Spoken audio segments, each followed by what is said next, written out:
de la suite. Alors, c'est un état de conscience non ordinaire. L'hypnose est désormais une approche complémentaire de la gestion de la douleur en milieu hospitalier. Combinée à des outils d'auto-bienveillance, elle permet de réguler le ressenti des patients. Grâce à la réalité virtuelle, de nouvelles possibilités aussi sont à leur disposition. Professeur Bonhomme, je vais vous laisser le soin d'introduire l'oratrice qui va nous guider sur ce chemin de l'hypnose. Merci Madame Costanzo. Comme vous l'avez dit, l'application de l'hypnose et d'autres états de conscience modifiés est en plein essor, notamment comme partie intégrante de la prise en charge multimodale de différentes formes de douleur, aussi bien chez l'adulte que chez l'enfant.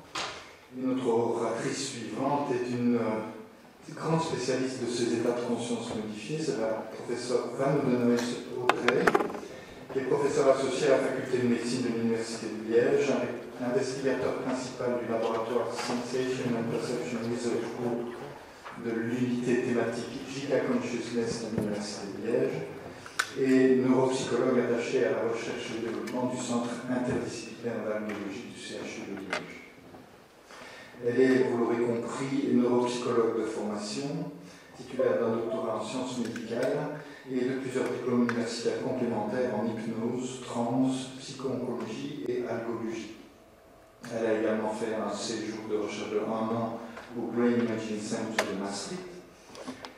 Son activité principale concerne l'utilisation de l'auto-hypnose et auto-bienveillance pour les patients souffrant de douleurs chroniques. Elle est membre active de nombreuses sociétés scientifiques d'hypnose et de la Belgian Pain Society. Elle a reçu de nombreux prix et distinctions, dont récemment le prix de la Fondation Pierre Noël et l'an passé le prix de la Fondation AstraZeneca. Elle est l'auteur ou co-auteur de 160 articles originaux et le titre de son exposé aujourd'hui est « Aider les patients souffrant de douleur grâce à l'hypnose ». Audrey, nous t'écoutons. Merci Vincent, Monsieur le Président, Monsieur le Secrétaire perpétuel, Mesdames et Messieurs. Je suis ravie d'être avec vous aujourd'hui. Merci pour l'invitation. Et j'ai donc le plaisir de, comme Vincent vient de l'introduire, de vous parler pendant 20 minutes de l'hypnose au niveau de ses mécanismes et de son intérêt clinique pour la prise en charge de la douleur. Avant de parler vraiment de l'hypnose, j'aimerais juste poser le cadre par rapport à ce que j'entends par processus de conscience au niveau neuroscientifique en 1 ou 2 minutes. Donc on sait maintenant que la conscience n'est pas liée au fonctionnement de tout le cerveau, ce n'est pas un fonctionnement on-off du cerveau, mais c'est plus particulièrement lié à un réseau que l'on appelle le réseau fronto-pariétal, qui doit être activé, mais également dont la connectivité doit être préservée, avec un rôle particulier pour le précumulus, ici que vous allez représenter en rouge. On sait également que ce réseau de la conscience peut être divisé en 2 types de réseaux. Le réseau lié à la conscience interne, ou la conscience de soi, c'est cette petite voix que vous avez à l'intérieur de votre tête. Et le réseau de la conscience externe de l'environnement, ce sont toutes les perceptions que nous pouvons avoir de l'environnement qui nous entoure.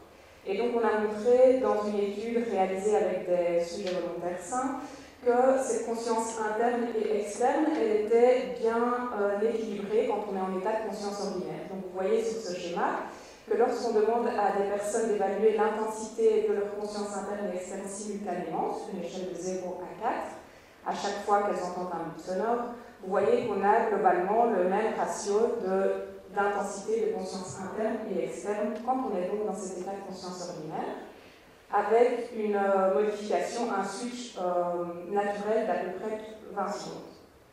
Et au niveau cérébral, dans la même étude, on a montré que lorsque la personne rapporte avoir un niveau de conscience interne élevé, on observe une activité spécifique de ce réseau en bleu, un réseau plutôt frontal et du cortex cingulaire postérieur. Et lorsque la personne rapporte avoir un niveau de conscience externe élevé, alors c'est ce réseau en rouge, plutôt temporopariétal, qui est activé. Donc on a vraiment 2 réseaux distincts au niveau cérébral. Et donc je vais vous en reparler dans les processus hypnotiques. Donc formellement, on n'a pas une et une seule définition de l'hypnose, mais la définition que j'ai choisi de vous présenter aujourd'hui, c'est que l'hypnose est un état de conscience non ordinaire qui implique une attention focalisée, une diminution de la conscience de l'environnement et qui est caractérisée par une augmentation de la capacité de la personne à répondre aux suggestions qui vont lui être proposées par le professionnel qui utilise l'hypnose. Alors, quand on parle d'hypnose, il y a beaucoup de croyances, de mythes, de mauvaises connaissances par rapport à ce processus. Donc, je voulais juste vous faire passer le message que l'hypnose, c'est un talent inné. On est tous capables d'entrer dans le processus hypnotique, évidemment avec des sensibilités différentes. Certaines personnes vont être ce qu'on appelle hautement hypnotisables ou des virtuoses de l'hypnose, donc vont rentrer très facilement dans le processus, avoir une expérience très riche par rapport au vécu sensoriel. Et d'autres personnes, la majorité d'entre nous, on va avoir une expérience différente de l'état de conscience ordinaire, mais peut-être avec moins de visualisation, moins de perception sensorielle, donc une richesse un peu moins intense que les personnes hautement hypnotisables. Néanmoins, on peut tous entrer dans ce processus hypnotique. C'est important aussi de comprendre qu'on se met soi-même en hypnose, donc sortir de cette conception d'un professionnel qui maîtrise un outil et qui va vous mettre dans un état de conscience différent. C'est le patient qui va donner son accord pour entrer dans le processus hypnotique. La réalité, c'est que lorsqu'on est dans cet état d'hypnose, les capacités de raisonnement, les capacités d'analyse et de jugement critique sont diminuées.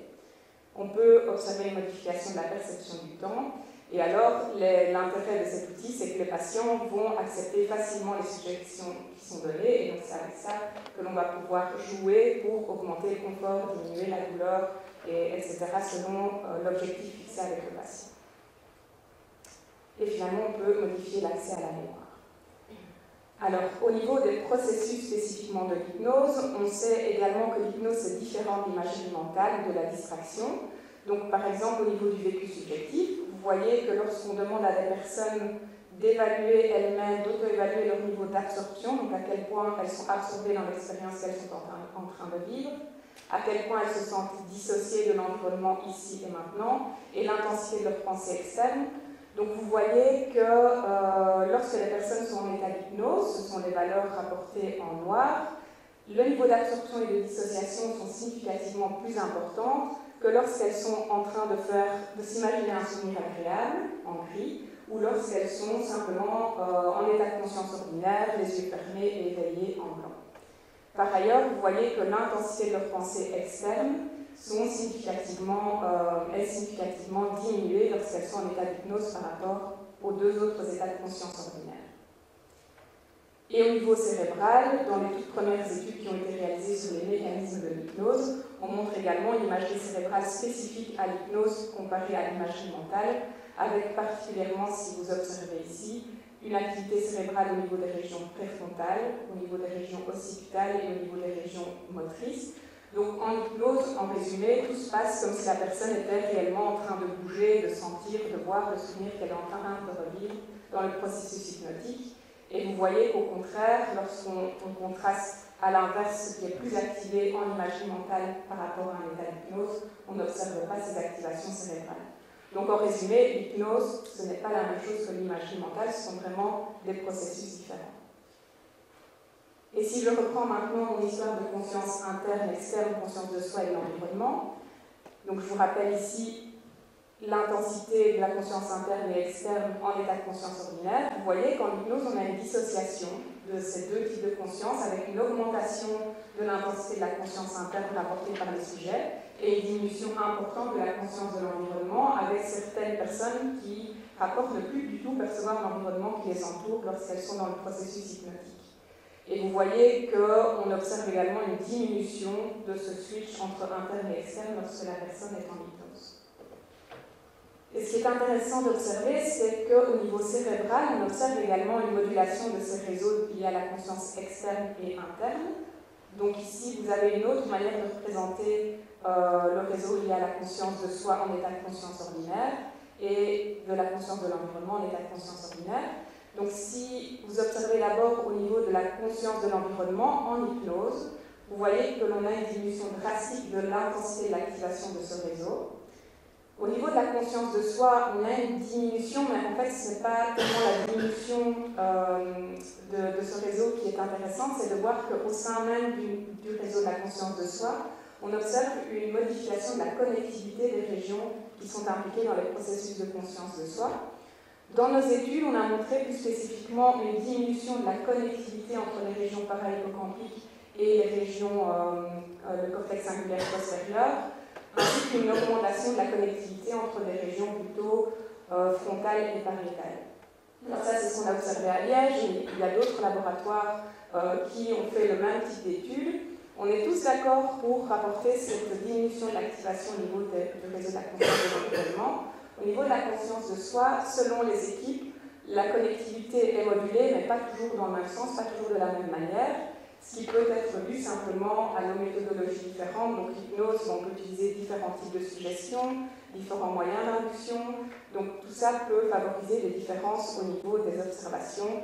Néanmoins, si l'on regroupe toutes ces études de neuroimagerie au niveau des processus hypnotiques, on est tous d'accord pour mettre en évidence la modulation de 3 réseaux spécifiques en hypnose.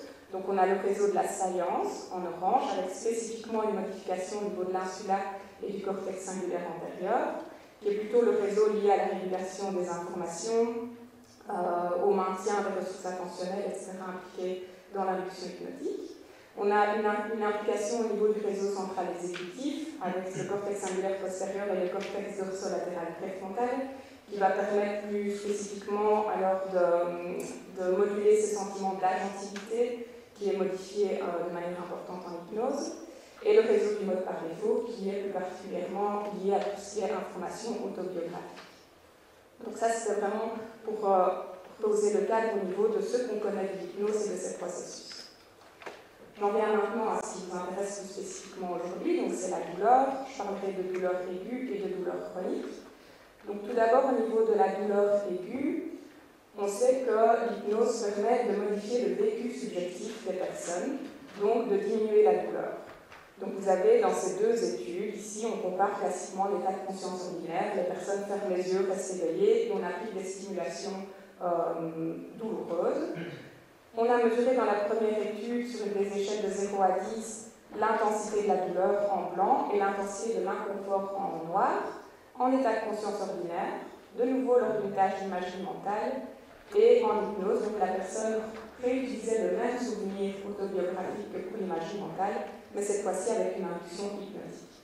Et vous voyez en hypnose que l'on a une diminution significative aussi bien de la perception de la douleur que de cette perception d'inconfort. Et dans cette 2e étude, on a utilisé de nouveau une stimulation, mais par laser, celle-ci, une stimulation d'une part sensorielle non douloureuse, en dessous de 450 millijoules, ou douloureuse supérieure à 450 millijoules, de nouveau état de conscience ordinaire en blanc, hypnose en noir, et vous voyez que tant pour les stimulations sensorielles non douloureuses que douloureuses, les personnes rapportent moins de perception en état d'hypnose par rapport à l'état de conscience ordinaire. En même temps, à chaque fois, on s'intéresse aux mécanismes cérébraux. Donc, vous avez sur le panel ici des images supérieures, l'activation cérébrale lorsqu'on donne des stimulations douloureuses en état de conscience ordinaire. Et vous voyez en hypnose que l'on n'observe plus d'activité. Donc, il y a vraiment une diminution importante de l'ensemble de ces régions qui sont impliquées dans la perception de la douleur en état d'hypnose, avec particulièrement un rôle spécifique du cortex singulaire antérieur. Donc ça, c'est assez récurrent dans les études en hypnose. On voit que ce cortex singulaire antérieur change la manière dont il va être connecté avec l'ensemble des autres régions impliquées dans les processus douloureux. Et on sait que ce cortex singulaire antérieur est impliqué spécifiquement dans tout ce qui est processus émotionnel et affectif de la douleur, ce qui peut expliquer, au niveau vécu subjectif, diminuer des personnes grâce à l'hypnose. Alors, en douleur aiguë, l'intérêt d'utiliser l'hypnose a permis notamment de développer cette technique qui a été développée par le professeur Marie-Elisabeth Fémonville, qui s'appelle l'hypnosédation. Donc l'hypnosédation, c'est une combinaison de l'hypnose, d'une sédation consciente et d'une anesthésie locale. Et vous voyez qu'au CHU de Liège, c'est pratiqué depuis longtemps maintenant, avec plus de 10 000 patients qui ont pu en bénéficier, avec un haut taux de satisfaction et de succès par rapport à cette technique.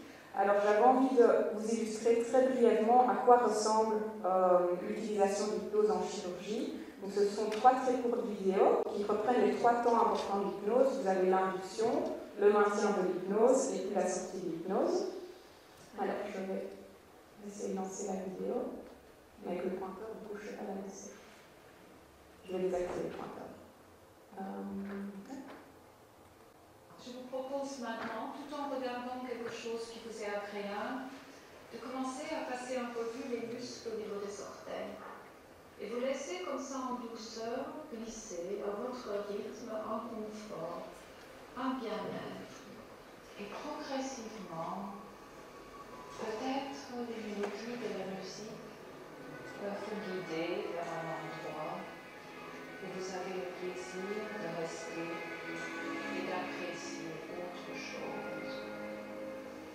Et progressivement, vous laissez votre mémoire trouver pour vous ce qui pour vous est utile et agréable. Et vous laissez progressivement faire les choses. Donc là, vous avez vu la manière dont on peut induire cet état d'hypnose en bloc opératoire. Là, c'est le maintien du processus pour une autre intervention. Laissez faire les choses doucement. Allez trouver l'endroit que vous avez justement. Et finalement, le retour du patient à la réalité ici et maintenant. C'était bien que le content avec cet espace de Voilà, une petite illustration. Et plusieurs équipes, à Liège mais ailleurs également, ont évalué l'intérêt d'utiliser l'hypnosédation par rapport à l'anesthésie générale et ont montré, ici je vous ai fait un résumé des différents travaux, une augmentation du confort péri- et post-opératoire, une diminution des douleurs post-opératoires, moins d'anxiété, moins de fatigue, moins de nausées, vomissements. On montre également une diminution de la fatigue et donc un retour beaucoup plus rapide à la vie professionnelle. Donc on voit que même sur 30 jours, la fatigue reste moins importante pour les patients qui ont bénéficié d'hypnose par rapport aux patients qui ont une prise en charge classique. On a moins de consommation médicamenteuse en péropératoire. Contrairement à ce qu'on pourrait croire, il n'y a pas d'impact sur la durée de la chirurgie, donc on a des durées opératoires qui restent similaires. Et alors les patients sont dans la majorité des cas satisfaits, donc on a la majorité des patients qui redemanderaient l'utilisation d'hypnosédation si une chirurgie devait être prévue à nouveau. Alors ça c'est pour la douleur aiguë, j'en viens maintenant à la douleur chronique. Donc on travaille avec Vincent Bonhomme au Centre interdisciplinaire d'alcoolologie qui, depuis des années, à l'initiative du professeur Foumonville, a mis en place toute une prise en charge des patients qui souffrent de douleurs chroniques. Les premières étapes de la recherche au niveau de la douleur chronique dans ce centre interdisciplinaire d'alcoolologie, c'était d'observer le travail clinique. Donc ce ne sont pas des études randomisées, etc. Mais néanmoins, on demandait aux patients de suivre tout un trajet de soins. Donc d'abord, une rencontre avec le médecin alcoologue. On incluait les patients dans cette prise en charge à partir du moment où la médication était stable depuis au moins 4 mois. Et on leur demandait de remplir une série de questionnaires relatifs à la douleur, donc simplement intensité de la douleur, l'interférence de la douleur dans le quotidien, mais également des questionnaires au niveau de l'anxiété, de la dépression, de leurs croyances et de leurs attitudes. Et puis les patients devaient également rencontrer toute l'équipe multidisciplinaire, donc en plus de l'alcoologue, les infirmières, kinés et la psychologue de l'équipe. À la suite de ça, une réunion multidisciplinaire est réalisée avec l'élaboration du diagnostic. Et au moment de ces études-là, on proposait, donc c'était l'équipe qui choisissait le groupe dans lequel le patient allait être intégré. Donc soit le patient faisait partie d'un groupe contrôle, car pour diverses raisons, il ne pouvait pas être pris en charge dans une approche de groupe, soit le patient allait bénéficier de 20 séances de kinésithérapie, soit de 8 à 10 séances de psychoéducation, soit 20 séances de psychoéducation combinées à la kinésithérapie, ou alors seulement 6 séances d'auto-hypnose et d'auto-bienveillance. Je vais vous expliquer juste après en quoi cela consistait. Et finalement, classiquement, les patients ont recomplété les mêmes questionnaires qu'en premier temps d'enregistrement.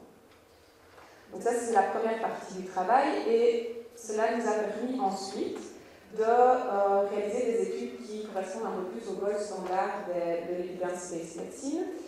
Je vais en discuter un petit peu aussi par après. Donc on a fait des études randomisées où de nouveau la même trajectoire de soins, mais au moment de la proposition du traitement, on a randomisé les patients. Soit les patients recevaient des séances d'auto-hypnose, d'auto-bienveillance, soit d'auto-bienveillance seule, soit de techniques de musicothérapie combinées à l'autobienveillance, soit de psychoéducation, mais qui au fil du temps ont évolué vers psychoéducation et thérapie cognitivo-comportementale. Donc il y a vraiment une évolution du contenu du groupe. Et de nouveau, on a évalué les patients juste après, 6 mois plus tard et 1 an après leur prise en charge. Donc avant de vous montrer les résultats, je voulais juste vous expliquer en quoi consistait l'auto-hypnose et l'autobienveillance. Donc c'est une technique qui a été élaborée par Madame Fémonville suite à l'observation de plaintes individuelles et d'entretiens, consultations avec des patients qui souffrent de douleurs chroniques. Et suite à ça, une prise en charge en groupe a été élaborée. Et la topique principale, c'est vraiment d'apprendre au patient à s'autoriser à prendre soin de lui-même, et ceci avec beaucoup de bienveillance. C'est vraiment le fil conducteur de toutes les séances, c'est que l'on travaille avec le patient pour lui. Donc on n'est pas en train de travailler sur ses relations, sur son épouse, ses enfants, etc. Le patient doit travailler pour lui, pour prendre soin de lui-même. Et la bienveillance est vraiment au cœur de ce travail. Donc leur apprendre aussi à se juger avec bienveillance, à accepter leur rythme de leur évolution, à accepter aussi que on n'est pas dans une évolution positive permanente, il y a des hauts et des bas, et pouvoir alors composer avec ce fil de la vie. Donc ces séances, en résumé, maintenant, elles sont composées de 8 séances, donc on a évolué de 6 à 8 séances. Ce sont des séances de 2 heures, au cours desquelles on va donner au total une série de 52 tâches d'autobienveillance, et on demande aux patients également une pratique quotidienne d'exercice d'hypnose pour en faire de l'auto-hypnose. Donc les séances, elles se découpent en 3 parties. La première séance, on ne fait pas du tout d'hypnose. Donc on va expliquer ce qu'est l'hypnose, on va vraiment prendre le temps de remettre les bases, expliquer, parce que les patients viennent souvent avec les croyances classiques des hypnoses de spectacle, etc. Ensuite, dans les autres séances, la première heure va être consacrée à la discussion des tâches qui ont été données lors de la séance précédente, les difficultés rencontrées, les choses plus faciles. Les patients partagent souvent aussi des stratégies qu'ils ont pu mettre en place dans leur quotidien. Ensuite, on va proposer des nouvelles tâches, à peu près 6 à 7 tâches par nouvelle séance. Alors concrètement, par exemple, on leur propose de se faire un plaisir par jour, ou de faire la liste de leurs besoins, d'observer leur langage. Est-ce qu'ils utilisent le verbe avoir une maladie ou être la maladie? Je suis fibromyalgique ou j'ai de la fibromyalgie. Et on travaille énormément aussi là-dessus, sur la séparation de la maladie et de leur identité. Donc, on ne parle plus de patients fibromyalgiques, migraineux, douloureux chroniques, mais de patients qui ont la fibromyalgie, qui ont un cancer, etc. Donc ça, c'est vraiment important aussi. On leur demande de faire la liste de leurs qualités, etc. Et en fin de séance, alors on leur propose un exercice d'hétérohypnose, c'est-à-dire l'hypnose accompagnée de 20 minutes. Chaque exercice d'hypnose a une thématique différente. On a des thématiques de confort, de légèreté. On a aussi toute une séance qui est centrée sur la qualité du sommeil. On a la gestion de la douleur. Et on a 7 exercices différents. On leur donne l'enregistrement et la demande, c'est de pratiquer le plus régulièrement possible. Donc ici, je vous ai résumé l'observation des différents travaux que l'on a réalisés. Donc au niveau des effets à court et long terme, on observe une diminution de la douleur, de l'interférence de la douleur dans le quotidien. On observe moins d'anxiété, moins de dépression, un effet positif sur la fatigue et donc moins d'insomnie. On observe une modification des croyances et des attitudes. Donc ce sont des patients qui rapportent retrouver le contrôle, un certain contrôle sur leur douleur. Au lieu que la douleur gère toute leur vie quotidienne, ils ont repris le contrôle sur cette douleur. Ce sont des patients qui sont moins dans l'attente d'un remède médical miracle. Donc il y a vraiment un lien qui a été fait également entre leurs émotions et la douleur, entre leur mode de vie, la douleur et la gestion qu'ils peuvent faire. Et donc globalement une amélioration de la qualité de vie aussi bien mentale que physique. Alors comment peut-on l'expliquer? En partie, on sait que les processus cérébraux liés à la douleur chronique ne sont pas simplement liés à ce réseau, grossièrement appelé réseau de la douleur, mais qu'il y a toute une autre série de régions qui sont impliquées dans la chronification de la douleur, dont des régions qui sont impliquées dans les mécanismes affectifs et émotionnels. Et l'hypnose, en fait, va moduler la manière dont ces régions sont activées. Donc on voit que l'hypnose va moduler l'activation du cortex préfrontal, du cortex singulaire antérieur, de l'insula et du cortex singulaire postérieur, qui sont des régions liées dans les processus affectifs, attentionnels et émotionnels liés à la douleur. Donc ça explique en partie pourquoi l'hypnose peut être a vraiment un intérêt dans la prise en charge de la douleur chronique. Alors je voudrais terminer avec une technique qui est assez récente. Donc on a parlé un peu de réalité virtuelle juste avant, mais on est de plus en plus confronté et démarché dans les hôpitaux par ces firmes qui développent des outils qui combinent réalité virtuelle et hypnose. Donc à force d'être vraiment démarché et contacté par ces firmes, on s'est posé la question dans notre équipe de quelle était notre connaissance de cet outil. Donc on a fait une simple recherche sur PubMed au départ. Vous voyez le nombre d'études réalisées en hypnose, en réalité virtuelle pure. Et puis la combinaison réalité virtuelle et hypnose, vous voyez qu'on est vraiment au début de la recherche avec aujourd'hui seulement 22 études qui étudient cet outil. Donc la particularité de cet outil, c'est que ça va combiner le visuel, donc un film de réalité virtuelle qui est la plupart du temps contemplatif. Donc ça veut dire que la personne n'est pas acteur dans le film, mais peut bouger son regard et va voyager visuellement dans le paysage qui est proposé. Et c'est combiné avec un script hypnotique qui correspond au visuel que la personne est en train de voir. Ça, c'est la combinaison entre les deux outils. Alors, nos premiers travaux, on s'est intéressé à l'intérêt de la réalité virtuelle hypnose en douleur aiguë chez des sujets sains. Donc, on commence vraiment par la base. Donc, chez 18 volontaires sains, on a simultanément enregistré leur perception de la douleur, d'inconfort et d'anxiété lorsqu'ils avaient le casque de réalité virtuelle hypnose et lorsqu'ils n'avaient pas le casque mais observaient une croix de fixation. Et on a enregistré aussi leur activité cérébrale et plus spécifiquement les potentiels évoqués. Donc vous voyez ici en bleu qu'avec la réalité virtuelle hypnose, on observe une diminution de l'intensité de la douleur, une diminution de l'inconfort et moins d'anxiété. Et on observe également un ralentissement, une diminution des réponses via les potentiels évoqués, un peu sur plusieurs sites cérébraux, au niveau frontal, central et postérieur. Donc ça, c'est lorsqu'on appliquait des stimulations douloureuses au niveau de la main.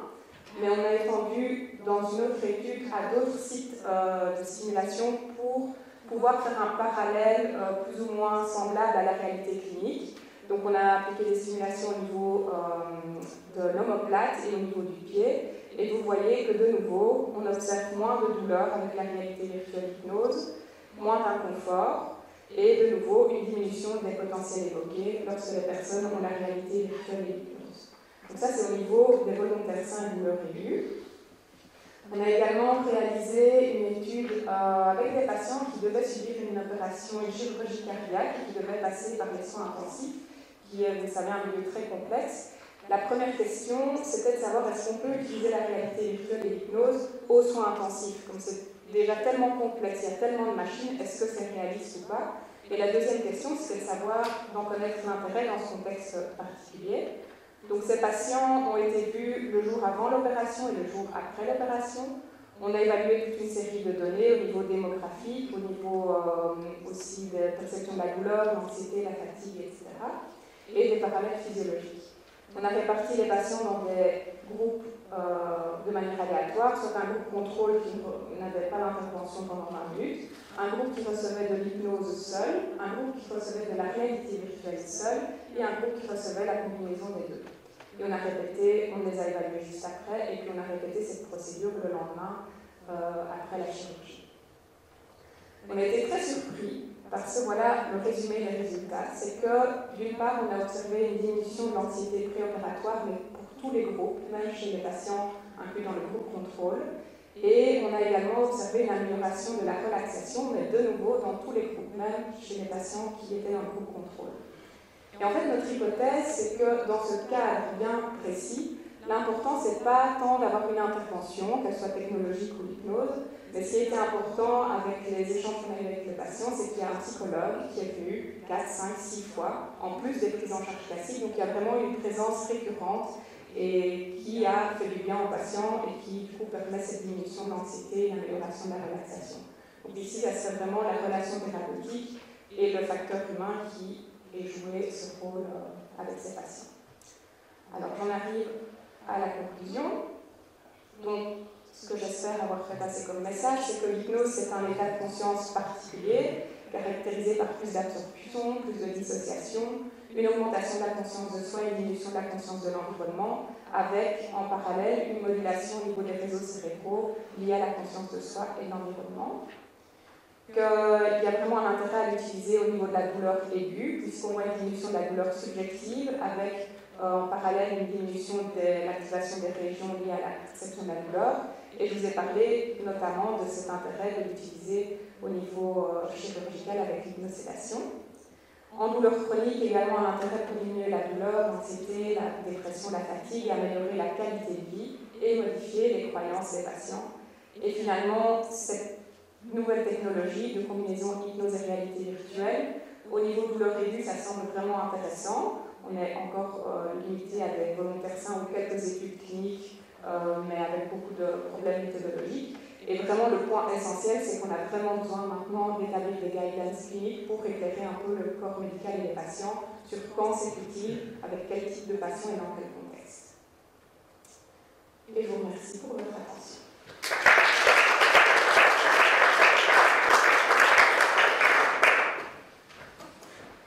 Merci beaucoup Audrey, tout ceci est fascinant. L'exposé maintenant votre question. Monsieur Camus.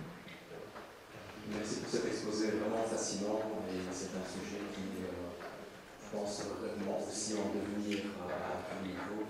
J'ai une question relative à l'utilisation de la musique et dans quelle mesure, si les études existent d'ailleurs, il est possible de démontrer que la musique et le type de musique, soit en termes de fréquence, soit en termes de mouvement, pourrait induire un état hypnotique et contribuer finalement à soit l'induction, soit le maintien. Parce que je vois que vous utilisez très souvent un fond musical. Dans quelle mesure la musique seule ou accompagnée d'une induction pourrait modifier au niveau cérébral le BNSR? C'est une très bonne question.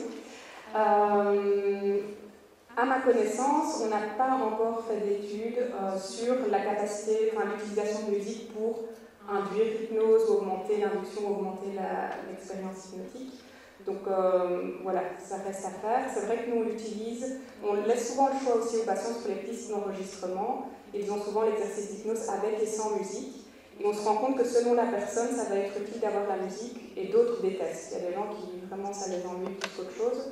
Donc ça a l'air aussi subjectif, mais voilà, aujourd'hui il n'y a pas d'études vraiment ciblées sur ce type de questions, à ma connaissance.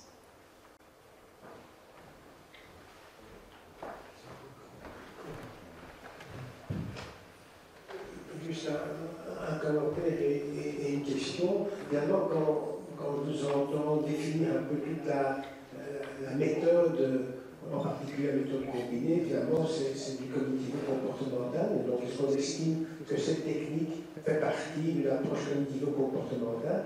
L'autre point, quand je vois les chiffres sur le volontaire sain, sur l'atteinte combinée, une déviation standard extrêmement importante, est-ce que vous avez pu identifier au sein de cette grande diversité des profils de personnes qui étaient plus ou moins sensibles à cette approche? Je réponds d'abord à votre seconde question par rapport à la réalité virtuelle hypnose, notamment. Donc, je n'avais pas le temps d'en parler aujourd'hui, mais effectivement, on évalue dans nos études d'autres variables comme les capacités d'absorption, de dissociation et d'autres traits. Et on voit que, par exemple, dans ces études-là, quand le niveau de dissociation est plus important, on a une plus grande diminution de la douleur. Donc après, ça c'est la dissociation qu'on appelle ECA, comment vous êtes dissocié quand vous êtes dans le processus. Et puis il y a la dissociation trait, est-ce que vous êtes une personne qui vous dissociez facilement quand vous regardez un film, quand vous êtes au théâtre. Donc ça, c'est ce qu'on est en train de faire dans nos études en cours, c'est de voir si les traits de personnalité alors vont influencer ces expériences-là.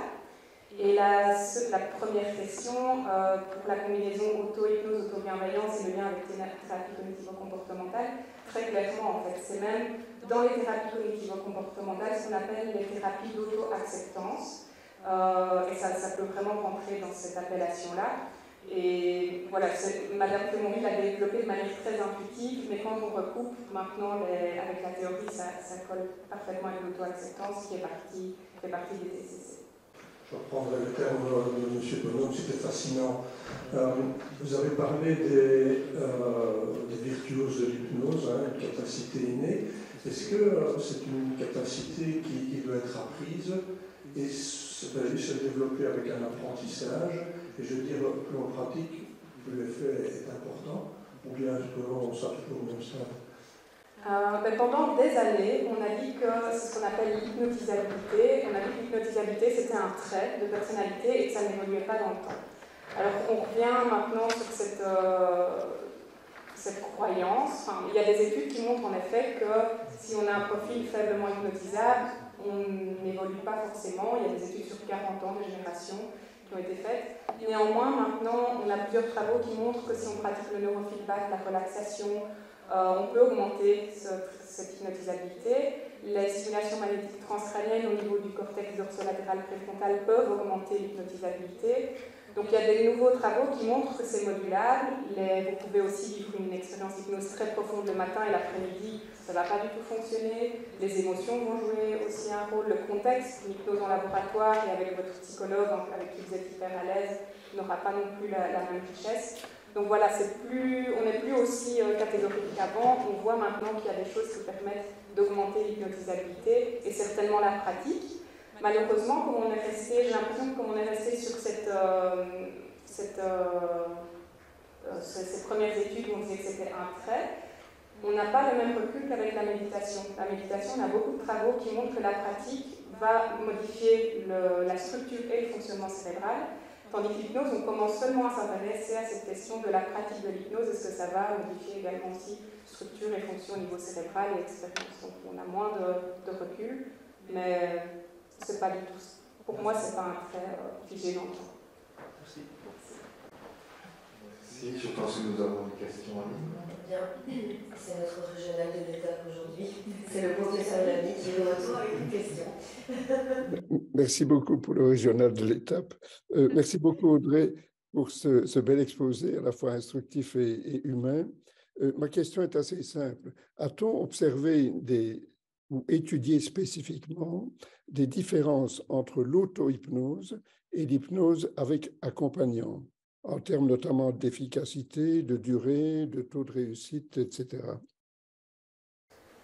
Récemment, on a fait une revue de littérature spécifiquement sur la douleur chronique et on n'a pas spécifiquement différencié auto-hypnose et hypnose accompagnée ou hétéro-hypnose, mais ce qu'on a montré, c'est qu'un minimum de 8 séances permet de donner des résultats positifs avec les patients en termes de qualité de vie et de diminution de la douleur. Après, des études qui ont vraiment proprement évalué l'hétéro-hypnose et auto-hypnose, je n'en connais pas, à ma connaissance, ça n'a pas été réalisé. Mais l'intérêt, après se pose la question de l'intérêt de faire ce type de travail, dans le sens où pour moi l'hypnose, comme la méditation ou d'autres techniques d'induction d'état de conscience non ordinaire, c'est que ce sont des outils qui vont redonner l'autonomie au patient. Et le bien-être du patient implique aussi sa gestion autonome de son bien-être au quotidien. Donc évidemment, on a besoin de la prise en charge médicale, mais en complémentarité, il faut vraiment qu'on puisse offrir aux patients des outils qui leur redonnent un contrôle dans leur quotidien pour améliorer leur qualité de vie, leur bien-être, etc. Et donc, l'idée, c'est vraiment d'apprendre la technique aux patients et puis qu'ils s'en servent eux-mêmes et qu'ils en refassent un peu leur outil personnel. Donc, souvent, les patients nous expliquent qu'on leur a appris cet exercice d'hypnose, mais les gens qui continuent à pratiquer vont nous raconter avoir reconstruit un exercice d'hypnose en ayant pris des morceaux plic-ploc à gauche, à droite, et ils en font vraiment quelque chose de personnel et d'utile pour les situations qui sont importantes. Merci beaucoup et bravo pour cette séance exceptionnelle, même à distance. Moi, je n'ai pas une question, mais j'ai une petite anecdote pour un petit peu détendre l'atmosphère dans cette fin de matinée. Vous avez bien insisté sur votre hypnose et l'hypnose spectacle. Il se fait qu'il y a quelques nombreuses années, j'avais participé à un dîner spectacle à Florence, d'une industrie pharmaceutique où on avait invité les médecins à certaines soirées. Et il y avait 300-400 personnes, donc on faisait partie d'une vingtaine de médecins qui étaient invités. Et l'hypnotiseur choisit au hasard des personnes dans la salle et il tombe sur moi. Et je monte sur la salle, donc c'est assez impressionnant parce que vous avez 300 personnes devant vous. Et l'hypnotiseur commence à faire toute une série de signes cabalistiques divers et variés pour détourner l'attention, mais il vous dit surtout, vous faites ce que je vous demande de faire, ne vous créez rien, etc. Et alors, quand je suis un petit peu obéissant, j'obéis strictement à ce qu'il me dit de faire, et donc il me dit de coller mes mains sur une colonne et que je ne savais plus détacher mes mains, etc. Et ainsi de suite. Et puis, à la fin, bon, je dis c'est tellement gros que personne ne va croire ça. Et puis il dit voilà, vous allez retourner à votre salle, à votre siège, quand je vais siffler, vous allez sursauter, etc. Et bon, je sursaute, on était 5-6, comme dans la salle. Bon, alors je dis bon. Et alors j'avais autour de moi des collègues, il dit tu aurais pu être parmi ceux-là, mais il y a un très grand copain qui était là avec moi. C'était impossible de leur faire croire que c'était des chiquets. Impossible. J'avais le médecin à côté de moi, j'ai dit de mon côté, il m'a demandé de faire ça, j'ai fait ça. Non. Impossible. Et le lendemain encore, lors de la réunion de la pause café, il y avait des collègues flamands qui s'étaient trouvés, c'était exceptionnel, c'était exceptionnel. J'ai dit, écoutez, non, c'était du chiquet. Non, vous ne rendiez pas compte, vous étiez dans un état second, vous ne pouvez pas, vous ne savez pas discerner, etc. Pourquoi? Enfin, ce n'est pas la même chose que vous, mais c'était juste pas Mais néanmoins, vous avez écouté tout ce qu'il vous a dit. Je ne suis pas sûre que si on vous mettait maintenant sur scène et qu'on vous demandait de faire votre titre, vous le feriez de la même manière. Attendez, on va couper YouTube d'abord. Professeur Casimir. Merci en tout cas pour votre exposition. J'avais une question par rapport, vous avez montré la relativité virtuelle et l'hypnose. Il y a aussi les massages, parce qu'au fond, les massages, très souvent, et on voit ça notamment chez les enfants, quand on les masse, y compris les tout petits, ils ont aussi une manière de percevoir de manière beaucoup moins lourde l'anxiété. Je me demandais s'il y avait des expériences massage hypnose aussi. Pas que je les connais pas, tu n'as pas ma connaissance. On fera ça dans le futur. Merci Audrey. Merci à tous pour vos questions.